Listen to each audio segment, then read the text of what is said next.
fingered you elders of Rivers also adding to the problem. I mean, some have said you guys were the ones that were prompting the governor to take the steps he was taking. So what's your reaction to that? It's not true. It's not true. They're just speculating. I was one of the first person. The moment, like I mentioned on channel, the moment this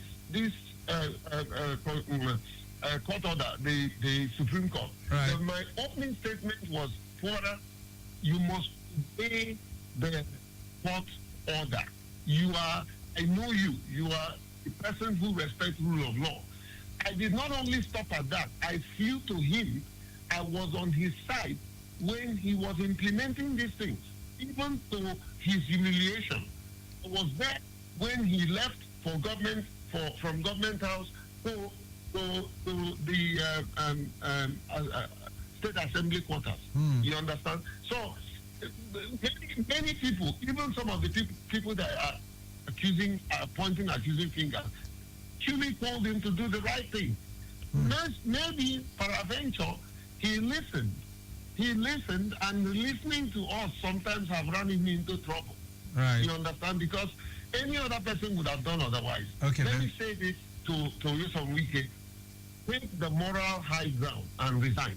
Okay. That's what you should do. All right, Barrister Fred Nzako, what role do you think civil society organizations, and even residents in Rivers, what roles do you think they can play in this emergency rule that we have right now? Sorry, Peter, I didn't hear you well. I said, what roles can the civil society, talking about the civil society organizations and even residents in Rivers, what roles do you think they can play in such a way that the implementation of this will respect human rights and protect good governance?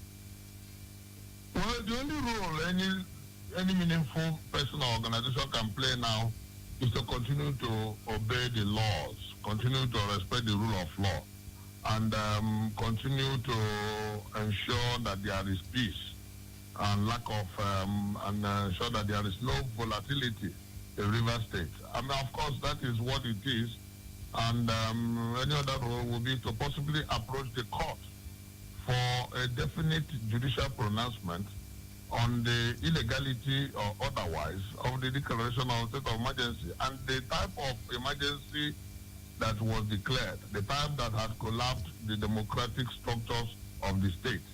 The judiciary needs to make a statement once again on this matter, so that it will add to the body of our judicial knowledge and the precedent. So the big question here, Barrister Fred Nzako, is that it appears the laws of Nigeria, they look to be a confused document, because when you say this is the way it is, other lawyers say it's not like that.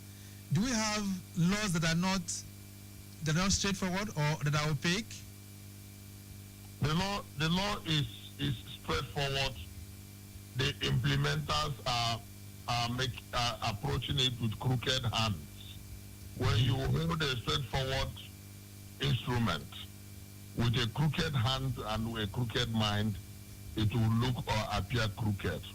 The law is straightforward. Okay. Those who are implementing it are the ones that are introducing confusion and crookedness into the law. All right, It's very obvious and very clear. Let's begin to round this off right now. Jake, your parting thoughts on the program, and of course, what would you say? I mean, if you were to be with the parties, all the parties that are involved right now, what would you tell them? Quickly, in 30 seconds. Let me leave it on a philosophical note. Everyone concerned, especially Mr. President, remember the day you were born, you cried, the whole world rejoiced. Live your life and leave a legacy that the day you die, you will rejoice and the whole world will cry. Thank you. That's a life of contribution. All right, then. Thank you so much for that one as well. And Fred Nzako, 30 seconds, your parting thoughts?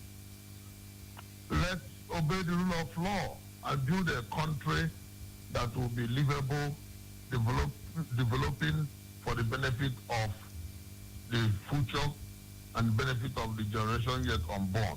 We cannot spoil the environment where we have brought them to this world. Okay. We have a duty to preserve our environment for the future. We'll leave it at that for now. It's nice having both of you on the program. Thank you so much, Jake, and thank you, Barrister Fred Nzako. Dr. Fred, thank you, my brother. God bless you. Okay. Standing and speaking the truth. All right, we'll leave it at that for now. And on the program, we've been able to look at emergency rule in rivers, a necessary measure or a constitutional overreach. And I've been speaking with two great minds, Fred Nziako, constitutional lawyer, and of course a public commentator. Same for Mr. Jake Epele, who is the founder of TAF Africa and also a prominent voice and indigene of Rivers State. We have to go now. The program this morning has been produced by Mike James, and I say a big thank you to Kwemi Shodunke of our social media unit. Our executive producer is Tayo Akonle. My name is Victor Oteri. I'm out, still very much within. Be back by 10:15 for Maritime Today. Without the roads, there will be vehicles.